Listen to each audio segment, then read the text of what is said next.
Assalamualaikum. Hai, apa khabar semua?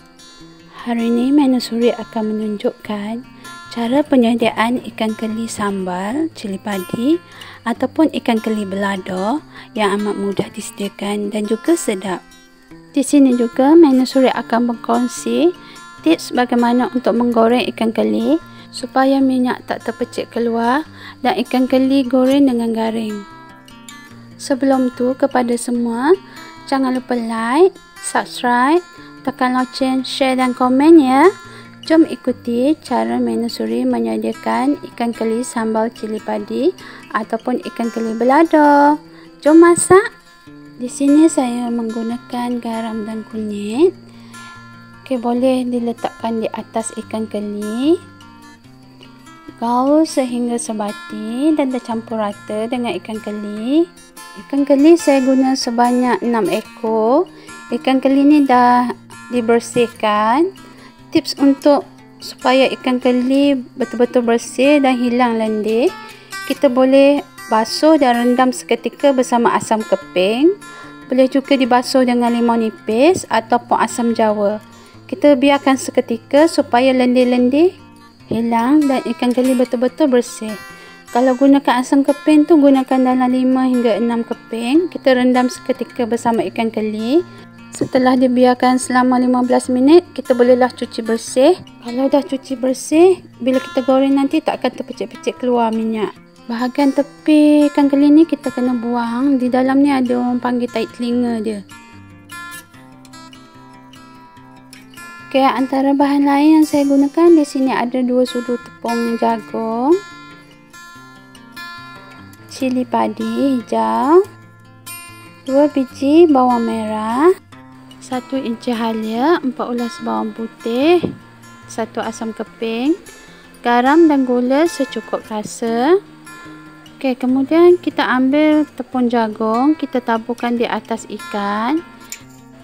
Inilah salah satu tips macam mana nak menggoreng ikan keli supaya rangup dan minyak tak terpercik keluar sewaktu menggoreng. Kita balik-balikkan dia supaya bahagian belakang pun kita boleh tabur dengan tepung jagung. Kalau tak ada tepung jagung, boleh gunakan juga tepung gandum ataupun tepung beras. Kalau macam ni, ikan yang digoreng rangup dan minyak tak adalah terpercik keluar. Setelah ditaburkan dengan tepung jagung keseluruhan ikan keli, kita biarkan seketika. Kita sediakan bahan untuk tumisan. Okey, mula-mula kita hiris bawang merah, kita hiris kasar. Bahan untuk tumisan ni terpulang sama ada nak tumbuk ataupun dikisar. Kalau ditumbuk kasar lagi sedap. Tapi saya nak mudah, saya guna pengisar atau blender saja. Bahan untuk dikisar, saya kisar kasar saja. Kemudian bawang putih dipotong kepada 2 bahagian sebab kita akan kisar, saya tak payah potong halus sangat. Okey, halia juga dihiris nipis. Kemudian kita ambil pengisar atau blender, kita masukkan bawang merah, bawang putih, halia yang telah dihiris, masukkan cili padi. Kita masukkan ke semuanya. Cili padi ni kalau nak pedas boleh isi lebih. Masukkan sedikit air dan kisar. Di sini saya kisar kasar saja, tak begitu halus. Boleh tengok di sini, saya kisar macam ni bahan yang dikisar. Okey, mula-mula sekali kita sediakan minyak. Kita boleh goreng ikan keli. Sewaktu menggoreng ikan keli, kita kena pastikan minyak betul-betul panas dan kuali bersih. Ini untuk mengelakkan ikan keli melekat sewaktu menggoreng. Sewaktu menggoreng ni saya menggunakan api yang sederhana besar. Setelah ikan keli cukup garing, kita boleh angkat. Boleh tengok di sini, ikan keli dah cukup garing.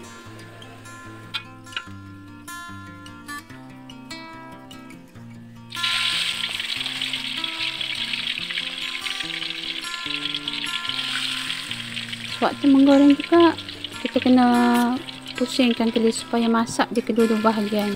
Setelah tu, kita goreng lagi ikan keli sehingga habis. Untuk tumisan, panaskan 3 sudu besar minyak masak. Kemudian masukkan ke semua bahan kisar.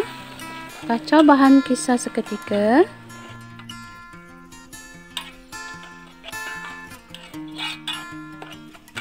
Setelah tu kita boleh masukkan gula, garam secukup rasa dan juga asam keping. Kita kacau lagi. Kita tumis sehingga bahan kisar sedikit garing. Masak ikan keli sambal cili padi ni ataupun ikan keli belado ni, kalau kita tumbuk kasar-kasar lagi sedap. Tapi saya nak cepat, saya gunakan penisan dan blender saja. Okey, kita masak sehingga bahan tumisan sedikit garing. Dan garam, gula larut. Cili pun dah cukup garing, tak payah masak lama sangat. Padamkan api. Okey, boleh tengok di sini ikan keli yang dia telah digoreng masih lagi rangup. Dan kita boleh tuangkan sambal di atas ikan keli atau cili tadi. Ini terpulang kepada masing-masing. Kalau nak gaul terus di dalam kuali pun boleh. Ikan keli sambal cili padi ni memang sedap. Dan salah satu menu yang patut dicuba. Menu ni ringkas saja, tapi memang sedap.